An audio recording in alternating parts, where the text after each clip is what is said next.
You're listening to Diva Tonight with Carleen Humphrey, a relationship podcast with a focus on life, love, and friendship. Welcome to Diva Tonight. Hi, I'm Carleen, and this is Diva Tonight. I have with me on Zoom the lovely Lynn Harris. She is the creator of Gold Comedy. She used to be a journalist, and we are going to be talking about all things comedy. So how are you? I'm good. I'm ready to talk about all things comedy. I think we're in some dark times, so, let's lighten it up.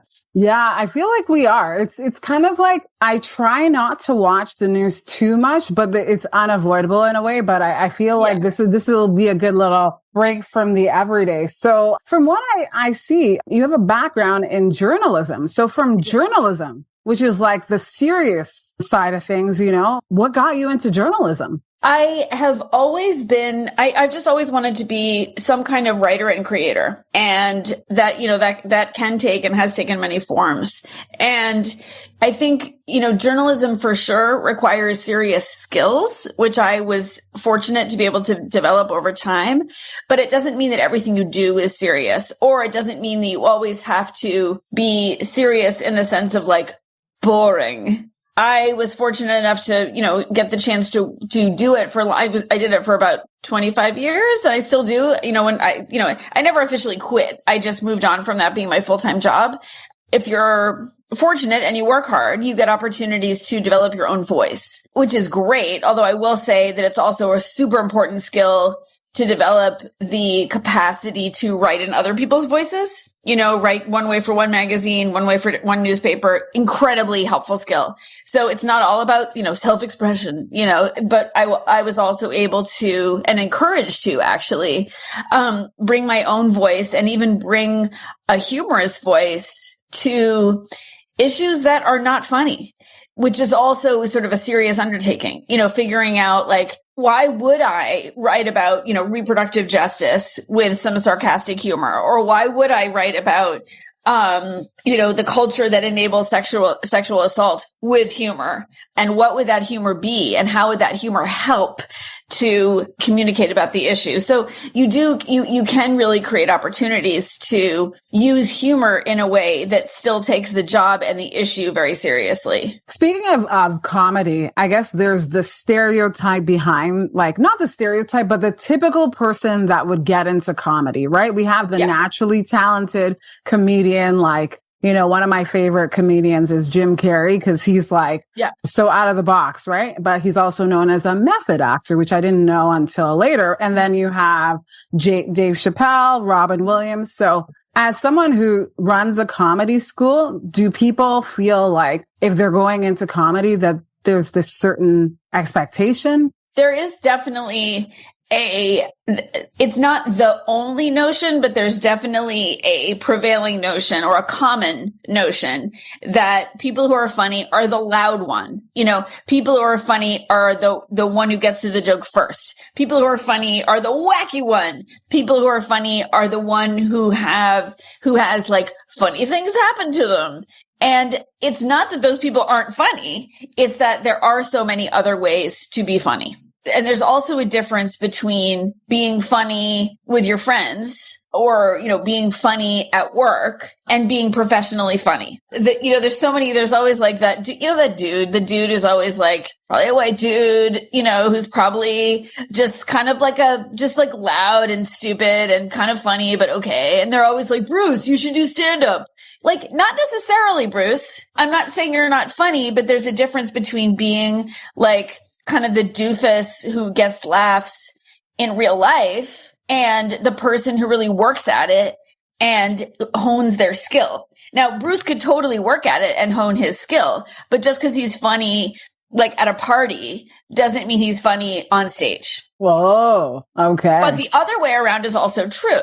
That if you don't fit that like common notion of, and this is particularly true for women because we don't have, sure. And thank God there are tons of visible well-known, hilarious women in comedy, whether they're in stand-up or sketch or whatever it is. But weirdly, I think people still think that like, but I've got to be the loud, wacky one, even though like, I'm like, have you met Aparna Nancherla? You know, she's one of my favorite comedians, and she's shy and anxious and talks about how shy and anxious she is. I'm like, girl, if she can do it, you know, it's you like, did you see her? You don't have to be, you don't have to be the loud, you don't have to be Bruce, you know? So, so the difference is honestly the work. People always ask me like, can you teach someone to be funny? I'm like, yes, because it's not teaching someone to be funny. It's teaching someone to figure out what's funny about themselves and then encouraging them to practice and practice and practice and practice and learn the mechanics and get the genre and understand it. And of course, some people are like naturally better than others at certain things, the way some people are better athletes and some people are better cooks, like, of course. But at the same time, that's because do you know how much they practice? And do you know how much coaching they get? You know, so I just like to encourage people that if they're curious about comedy, that whoever they already are is ready to try it out. And also, if they don't necessarily see themselves as performers, but they're still curious about comedy, do you know how many people it takes to make some comedy stuff? In other words, if you really don't see yourself as performing, but you want to be around comedy and like helping create comedy, do you know how much how in demand people who know how to edit video for comedy are, or people who know how to do lighting and sound and like production and all those things for like, you know, comedy shorts? Like those are people who are comedy creators. They're just not the ones performing, but they're still, they're equally important to creating comedy. So I always like to say, like, do you have an idea that you're already ready now? And also how many different paths you could take? Right. I guess the main thing is like a lot of people think people who work in comedy are mainly like who want to pursue it are going to be doing stand up, but there's other facets of it. Obviously, just like with film, you know, there's many different roles in film. And as an English major myself, we get typecast as like, well, why didn't you go to teacher's college? You could have been a teacher. And I'm like, well, you know what? Teaching is not the only thing that you can do with an English major, but I get what they're saying because most people think that, oh, well, you're studying literature, so you could be a teacher. But that aside, so we're talking about like relationships and the relationships that women have. Like, you know, a lot of my guests are in their 40s and, you know, sometimes people are starting a new career path or maybe looking to expand their knowledge. So I think you said this in our previous conversation that stand-up is not the only thing you can focus on with comedy. Like it could help with other things as well. Can you like elaborate on that? Like you were saying, like, you know. Oh, like all the ways that doing stand-up can help you do things in addition to stand-up? Yeah, like maybe being like a public speaker or like you said, people in the medical field or like, yes, I guess other industries, right? Where you can use the skill. Yeah. You know, this is true for anyone, you know, when they're starting out and they're, you know, this is true for anyone of any age, but I love to sort of situate this in the context of women in their 40s, 50s, whatever. Yeah. Because it's so much more available to us. And I mean us, because I think 40s is young and adorable. So let's just leave it at that. Because like more and more, we are less nervous about how we show, like what we look like. We're less nervous about failing. And by failing in comedy, I mean failing light. I mean LITE light. Like failing in comedy is like a joke doesn't land. We don't care. We move on. We don't care. We don't care. So the practicing and learning is easy. And what you learn from that is from studying, you know, as using stand-up as an example, you learn to write sharper, think faster, read a room, land a punch, and like listen. And you get the fabulous experience of having, are you ready? Are you ready? Wait for it. People listen to you, you know, cause that's the thing with stand up. Like that's, you know, look, sure, margin of error, there are hecklers, but not really. Like they're not as common as people think. They're just not that common, you know, like, yeah, sometimes there are drunk tourists, but like, it's not that big a deal. Like it's sort of like a car crash. Like, do you know how many stand-ups are doing comedy all day, every day without being heckled? You know, like it's not a big deal. But the social contract is that when you're doing stand-up, you're talking and they're listening. Like, and when I was in my, 20s doing stand-up, like, I didn't realize what a big deal that was, for people to be quiet and listen to the woman. Are you kidding me? Yeah. Oh. And I mean, not just quiet. We hope they laugh, but I mean, seriously, just the social contract, that's a lot. And it's also great, just to compare, as you said earlier, when we're talking about comedy, we're talking about all the things, stand-up, sketch, writers' rooms, for sitcoms or dramedies. We're talking about people who write funny branded content, people who write funny to do social, for brands, because people want their brands to be funny, which is a whole other conversation that's really interesting. But specifically with stand-up, there's really no other format in which people are expected to shut the F up and listen to a woman or listen to a person of color or listen to a trans person or that's pretty amazing. And so it's not only what you learn, what the skills you've developed for yourself, it's the experience you finally get of being listened to. Yeah. So your whole mission is for that comedy is a life skill, right? And so the art of storytelling, do you feel like that's an important component? Because I feel like I've learned to tell a story, but I feel like it's easier said than done. Some people are naturally good at it, telling you a story and you feel like you're right there with them. You know what I mean? So I think storytelling, if you want to talk about it sort of as a, skill/art, storytelling and stand-up are related, but very different. And let's break it down for a second. Okay. You could have someone who tells a story that is very funny. And you could have someone who does stand-up that kind of has the shape of a story, but they're still different. I actually came to prefer, and later in my career as a stand-up, I came to prefer storytelling, actually, just because for whatever reason, not because one's better than the other, but because just for me, where I found my groove. But stories basically always have to have a beginning, middle, and an end. Always. Yeah. And in the end, there has to be something different. In other words, Dorothy, beginning, Kansas, middle, Oz, end, Kansas. But something has changed. It's not just that she's back at the beginning. Something has shifted. And something didn't shift that was out of her power, right? Things shifted because of choices that she made. So people often mistake stories for anecdotes. An anecdote is when something happens to you and you're like, wow, that was weird, or wow, that was funny, or wow, that was random. That's an anecdote. Anecdotes are great. They're not stories. Stories exist only when you make a choice. Something happens to you and you decide what to do about it. Then you have a story that gives you the middle and the end. Stand up, we don't have everyone, a well-constructed set has a beginning, middle, and an end. Sure. But it's not a narrative beginning, middle, and an end.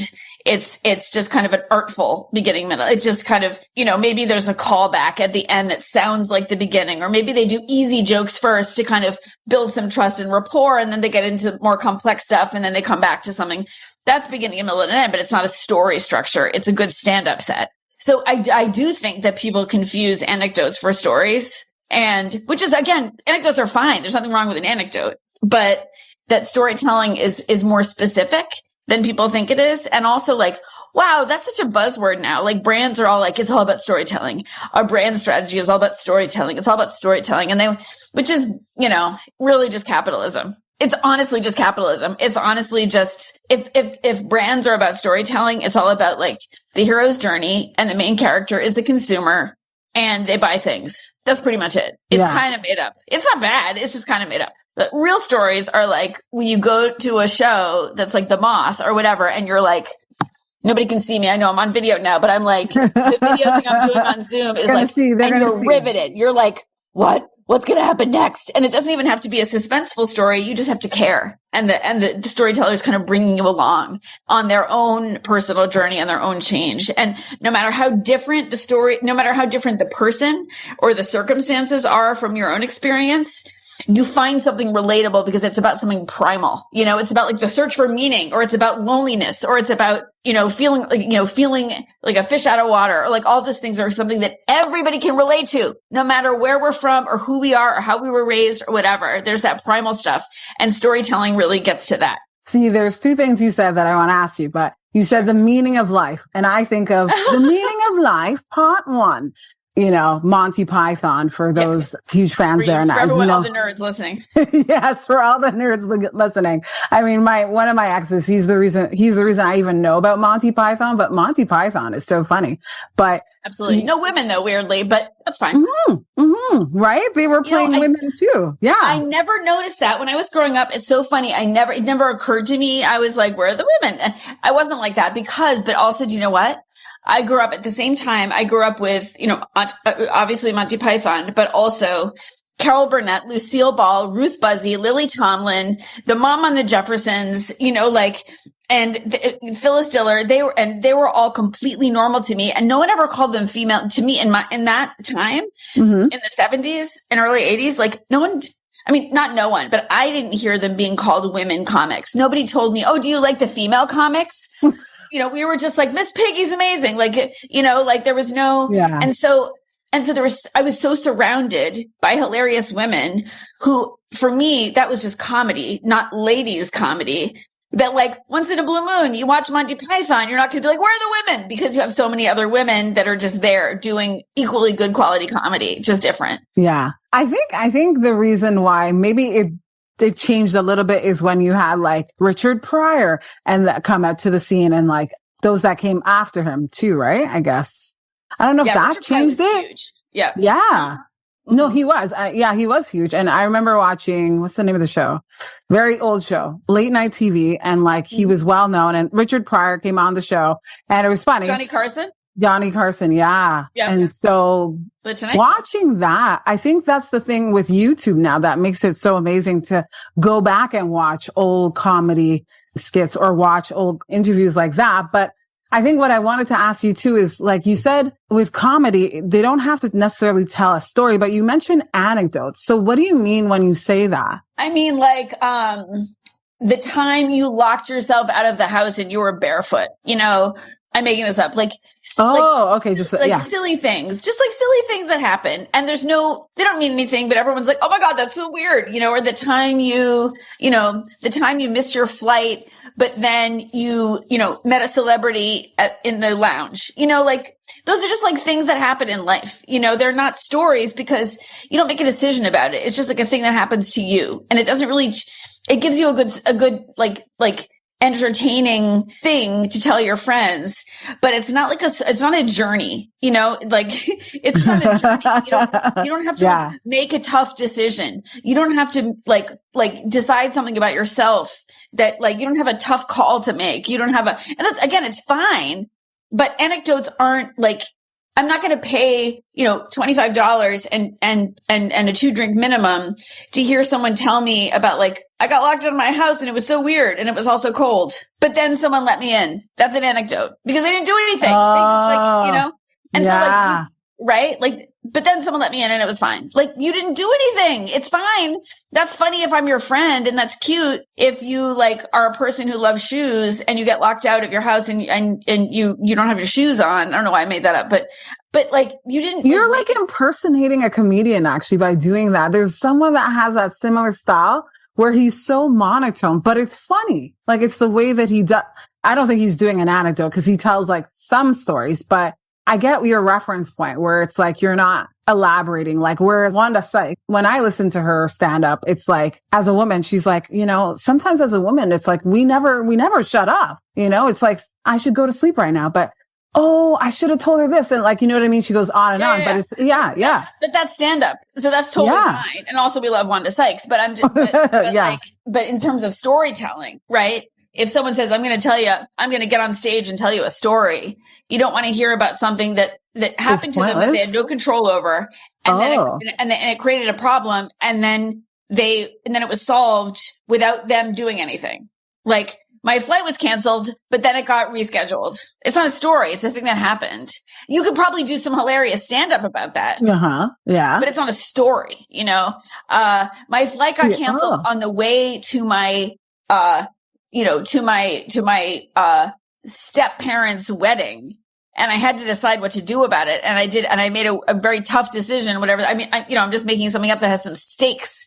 And then you do it, you make a decision that you're going to like zoom in from the airport and it was terrible, but you felt good. Like you made a choice and then there's some drama and there's some, I just made that up. I don't know if it's a good story, but it at least has the ingredients of a story as opposed to something happened to me and then something else happened to me and that was the end. So if I give you the story, are you going to be able to teach me in a few minutes how to make it a comedy? So like, okay, so we're talking about airport stories. So I'll tell you a story. Sure. I went to Trinidad and Tobago and I had a layover and I brought all this stuff with me. And I brought like my iPad thinking, I'm going to rest during the layover, but I didn't, I stayed up all night, Lynn, because I was so worried that someone would take one of my electronics, right? So and then mind you, there was like a wedding the same day. So I literally, when I got to the Airbnb, that's when I had like a power nap, but like I literally stayed up all night thinking like, I don't know if anything would have happened to me, but you know what I mean? It's kind of cause I was by myself. So it's like, no, if I went to the bathroom, no one can watch my stuff for me. Right. So it's like, That's funny. See, that is hilarious to me as stand up. Because what that's telling me, there's not really a beginning, middle, and an end because there's not like a moment. There's not a before and after, right? But it could be hilarious as stand up because it's a way of telling us about you, right? That you're like nervous, that you're a nervous traveler, that you don't trust people around you, that like, I'm just making things up. I don't know. Oh, you're making, okay. Yeah. I'm just saying things that could be about, right? So like, you could be like, guys, listen to how weird I am. Listen to how I planned so well to get some sleep and I got no sleep. Here's what happened. And then you kind of make fun of yourself, being like, I was ready for the layover. I was so ready. And here's how I spent my layover like this, like wide awake, lying on the floor of the airport, because that's painting a picture. It's just because that's really funny stand up. I don't know. Cause it tells us, cause the best stand up I think is personal, right? So you're telling us about you. It's not technically a story, but you're painting a picture and you're telling us like a bunch of other people could have the same thing happen, but they'd bring a different perspective or a different lens and they'd have different jokes about it. Like your joke could be like, here's how weird I am. And, it could be very funny. It doesn't have to be a story to be funny. It could totally be stand up. Yeah. I guess I could have elaborated with that story, but I was like thinking about what you said about being at the airport and like all the things that could happen at the airport, right? Where you're like layover, then you get stuck and then you almost don't make it back in time. Totally. Actually, but it's funnier told the airport story. Mm-hmm. Right. But it's funnier told. It's because the reason why that's funny to me, what you set up is that it's not some random generic someone complaining about getting stuck at an airport. Like airlines are terrible. They're so late. They're blankety blank. Like, blah, blah, blah. Like that could be anybody. But like you were giving me an example of a story of jokes in a situation that are the way you would experience that. And someone else would have a totally different experience of the layover or, someone who needs to sleep and is super trusting would have been like, so I left all of my electronics with a 5-year-old who promised that he would take care of them, whatever. I don't know. Yeah. And you were like, nope, I'm going to lie awake next to my iPad because I trust no one. Like, I don't know. But it's just funny to me because it's about you, not airlines. Like airline lateness isn't funny. Your experience and your take is funny. Diva Tonight. Glamour for your ears. Let's backtrack a bit because you brought up something interesting, how you grew up with comedy, watching Carol Burnett and, all the things. Yeah. So do you feel like, sometimes I say it's not where you're going, where you came from. Do you think that those people influenced 100%. Where you are now, 100%. Like, I think and this just occurred to me right now, as many times as I've talked about this, like I just had a moment in my head of like, it was comfort for me. Like, it was being home. I was an only child. My parents, I had sort of, not normal childhood, but like I felt fundamentally loved and it was fundamentally stable, which I am grateful for. And I know it's a great privilege, but the times that I felt at home and like this is what it means to be cozy at home were when I was with my parents watching Carol Burnett or the Muppet Show. Like my parents were funny, but they weren't like wacky, And they loved a good laugh. My dad was more of a joker than my mom, but still, my mother was a great crowd, so there was just lots of laughter, and it was just like good old fashioned comedy, like good, just jokes, vaudeville style jokes. And that's where I felt comfortable. I felt it was like my blanket. I was just always drawn to it, especially but especially that kind of old fashioned, like sort of timeless style of humor. I like other styles too, but like that to me is like that style of old fashioned comedy will never die for me. Just good old jokes. When you say the style, are you talking about the style of show where it's like the Carol Burnett show? It's like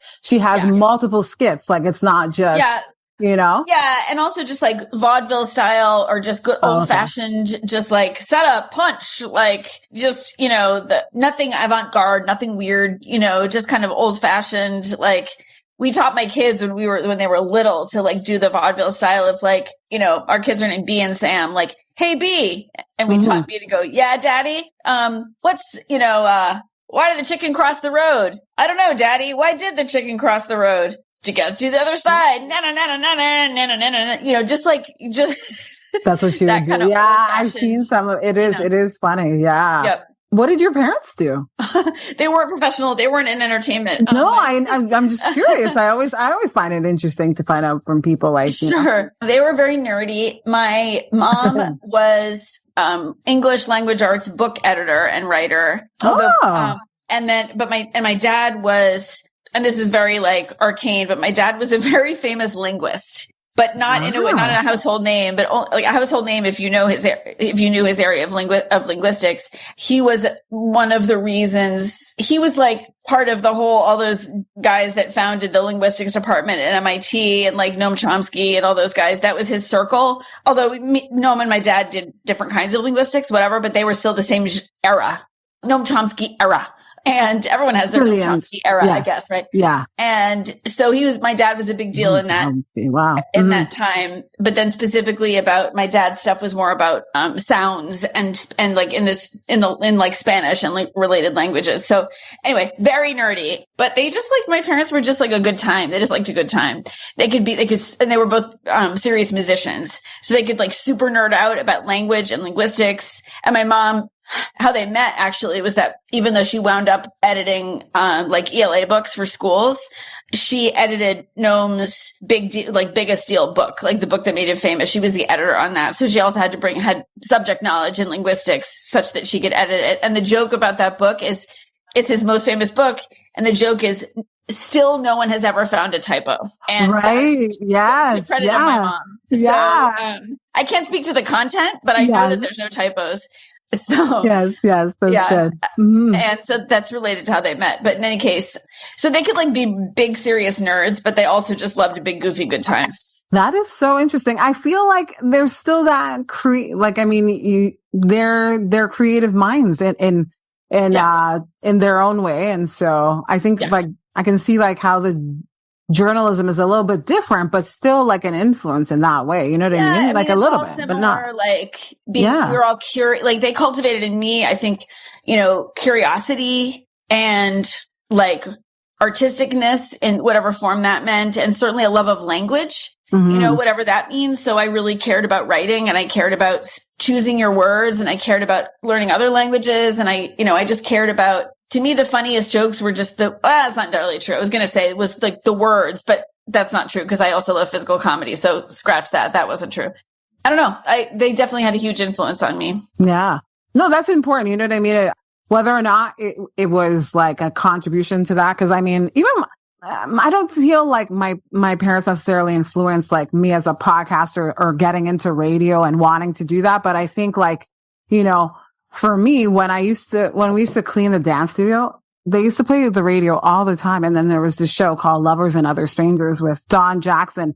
And I loved his voice. And so for me, I think that's where I go back to that moment where I'm like, who is that? Like, I love his voice. And, maybe that might have been a contributing factor. Mind you, there's other things, but I think when I think back to certain things that may have like encouraged me a bit, But with your story and like your parents' influence and here you are now, I think what you say is interesting about how comedy doesn't necessarily have to be stand up.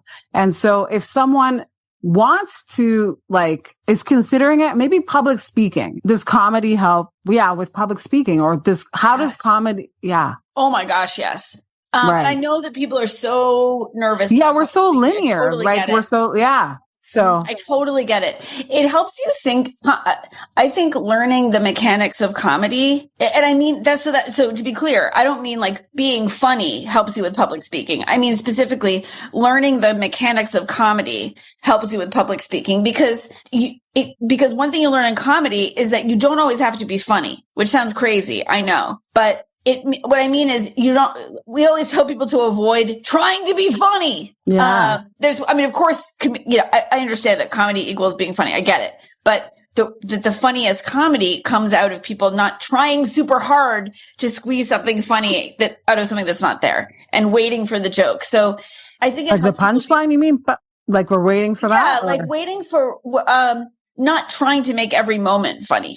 Letting it breathe. For example, when someone's doing crowd work, right? And they say to someone in the front row, so what do you do? And that person says, I'm a lawyer. And so trying to be funny would be the comedian being like, lawyer joke, but it wouldn't be really funny because it would just be a lawyer joke. It wouldn't be organic to the room. And so that's what I mean by trying to be funny. Whereas a better crowd work would be like, oh, really? What kind of lawyer are you?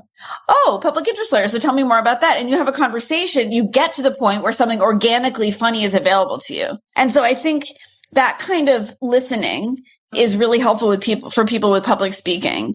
It's so much of a comedy is listening and reading the room and feeling what the room needs and what the room wants. And it's not actually a conversation with the room because God forbid they're talking back to you, but it is a conversation between the room's vibe and you, and learning about that and waiting for the laugh and listening and just responding to things that pop up.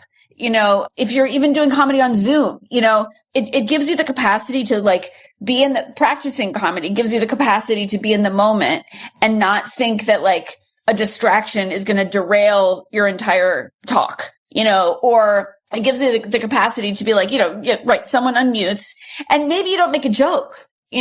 Maybe you just say we'll wait for your dog, or whatever. That's not, whatever it is. It's not hilarious, but it's just being able to roll with it, and not giving yourself pressure certainly not ignoring it because everyone else is going to be there's a dog, but also knowing that you don't have to be hilarious when you respond to it. You just need to respond to it. And I think just the practice of comedy can give you more comfort with responding to inputs from the room, choosing your words in ways that are succinct, just comfort with thinking on your feet, all of those things.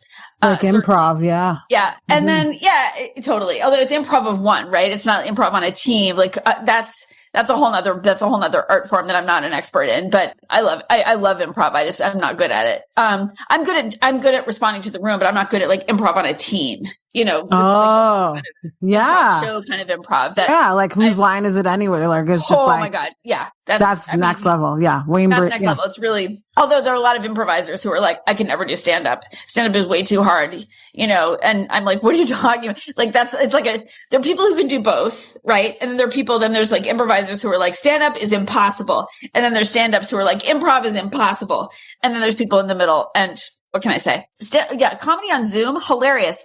The key about comedy on Zoom is to use the Zoom. So if we have someone who's a member of Gold who's also a dancer, and she does these hilarious things where she'll go back, she won't have a fake background. Oh, those, yeah. Go back and use her whole space, and it's hilarious for her to be really, really close and then really, really far and then really, and it's so much funnier in the funny little Zoom rectangle than it would be on stage because the perspective doesn't change that much when you're on a tiny stand-up stage, right? But in her room, she's all the way back there and she's tiny. And then she comes up and she's so she's really using the technology. Or there was someone who did someone in a Gold show who did this whole bit about different dates she was on with different dudes. And she had all of these cafe backgrounds lined up. And so for each dude, she had a different cafe background. But then if she came back to the original dude, she would use the same cafe background. So she had this whole choreography of the cafe backgrounds. It was so funny. And that's the point, is that's using Zoom. It was so funny.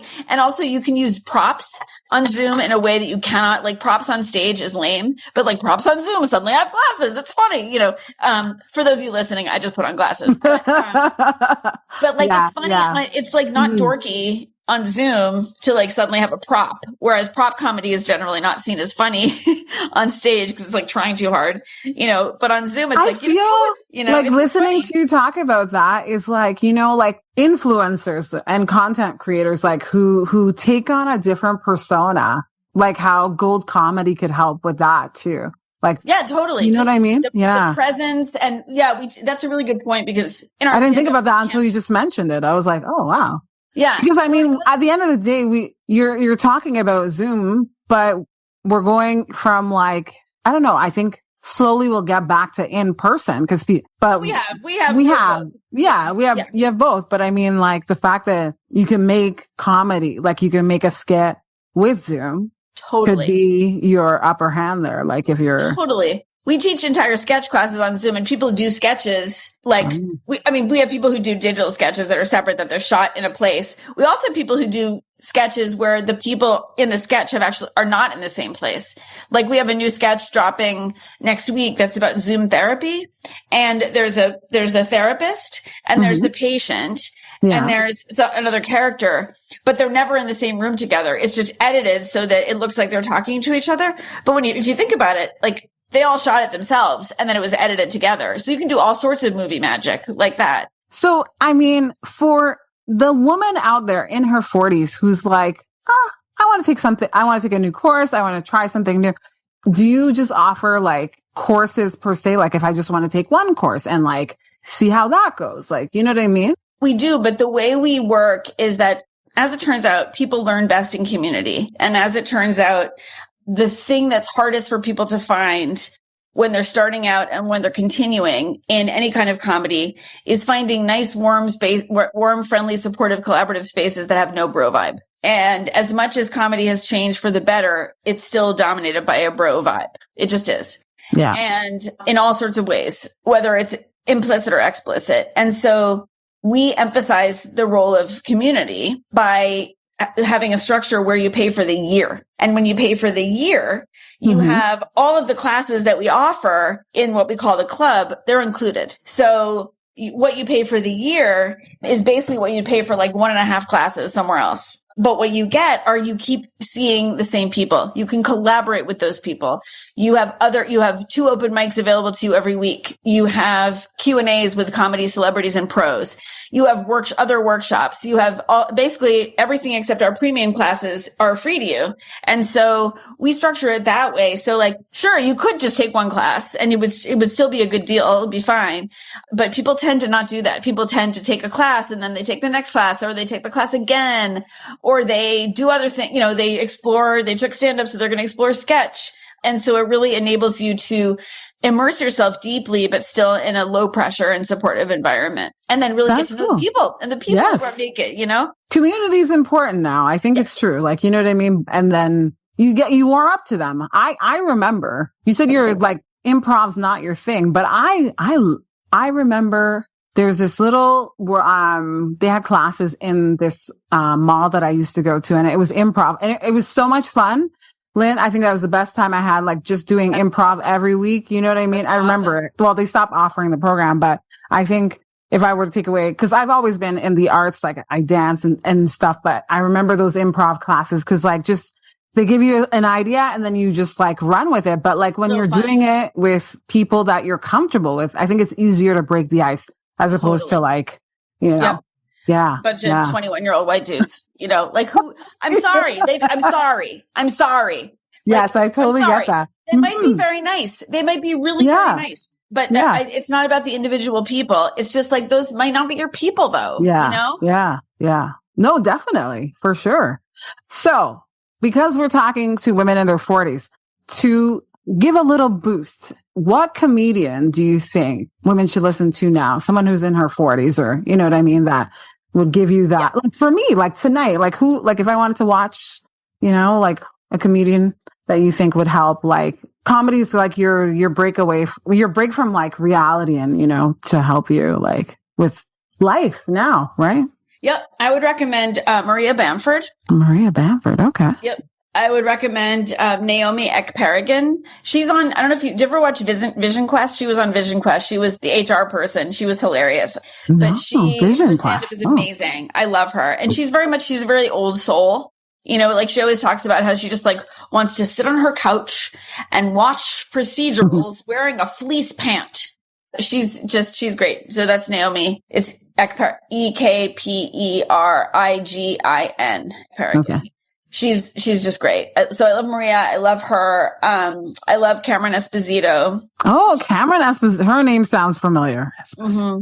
I love her. Yeah, she has a bunch of good online specials. That anything you can find by her is I think great. I know who you're talking about. With Naomi, you'll probably find a lot of like late night. Naomi also had a good podcast with her partner. Or just watch Vision Quest because she's so amazing. She's hilarious on Vision Quest, and Vision Quest is hilarious. And I also love Aparna Nancherla, who I mentioned before. Oh, yes. Yeah. Mm-hmm. And she's kind of blowing up. So there's so many good people. There's so many. There are. Yeah. The list goes on. Yeah. Yeah. The list goes on. So where can we find you? Like you said, it's a year-long thing. So I guess you can enroll anytime. We also have premium classes. Yeah.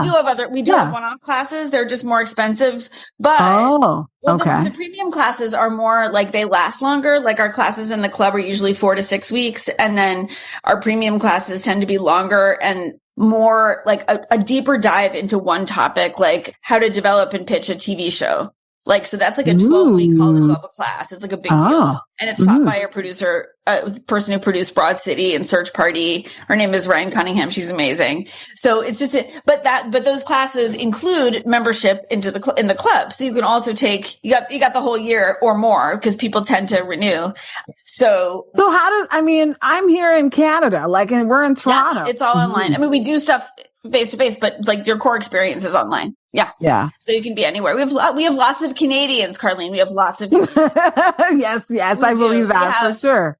So people can join from wherever and worldwide. It's amazing. You know what I mean? I think this is great. Obviously, something that who knows? I don't know who, it could pertain to someone else I know who's been acting a long time. Like if it's going to enhance your skill as an actor, you know what I mean? There's always something more that you can learn, I think. It's always ongoing, I find, in the actor's studio, right? So, Lynn Harris, Gold Comedy, where can we find you on socials? You're on Instagram, all the things, or? Yeah. I would say our website, Gold Comedy, and our Instagram, Gold Comedy. Yeah. Is there anything you'd like to say, like final thoughts as to, someone who's branching out or changing careers in their 40s, Yes. Yeah. Yes. We have so many, honestly, I am not kidding. We have so many people like that who are, in their 40s or older who are just like, I have more time. My kids are older. I'm sort of secure in my career. So I'm not stressed about work all the time. I have time for a creative side hustle, or I'm done. I'm doing a pivot. Like I'm not doing what I was doing before. Or I am, but I don't really care about it. So I'm putting more time into comedy. We have people who have literally launched stand-up careers in their 40s and 50s on Gold. Because we have a woman named Rocky who retired she was a high school art teacher and she retired from that. And now she's doing comedy full time, having started with us. So, but also creative side hustles. We have people who, haven't quit their day job, but they finally wrote their pilot and they're working on getting their pilots produced, so it's not like, oh, you have to run off and join the circus. It can be just, just that you enjoy it and you do it for fun. It can be, it's a side hustle, that pairs well with your other job, or it can be like, I'm committing to this full time. And we have women in their 40s and up who do that all the time, every day with us. Mm-hmm. I think it's starting it. I think it's always harder when you're like, okay, well, it didn't work out, or I'm changing careers. So just that little push. But I think what you're doing is great because it's online and it makes it so much easier. Yeah, totally. But you said in person too, right? There's both. So we have some stuff in New York City. Yeah. Well, I'd like to thank you so much for sharing your knowledge. It's like, wow, there's so many things to comedy that we don't know about. And I think it's like, you can think outside the box with it too, right? So it's amazing. Totally. Yeah. Which means it's more accessible to you than you think. Yeah. So. Exactly. Yeah. I'm Carlene, and this is Diva Tonight with Lynn Harris. You can check out Gold Comedy online or also on Instagram. If you like this episode, send us a text at Buzzsprout with going online at divatonight.buzzsprout.com. And thank you so much, Lynn. Thank you. Thanks for listening to Diva Tonight. Follow us on Instagram at Diva on the Radio. That's Diva with 2 I's. And don't forget to follow us on TikTok at Diva on the Radio for more clips and conversations you'll love. Want to share your thoughts or send us a message? Text us anytime at divatonight.buzzsprout.com. Until next time, stay fabulous.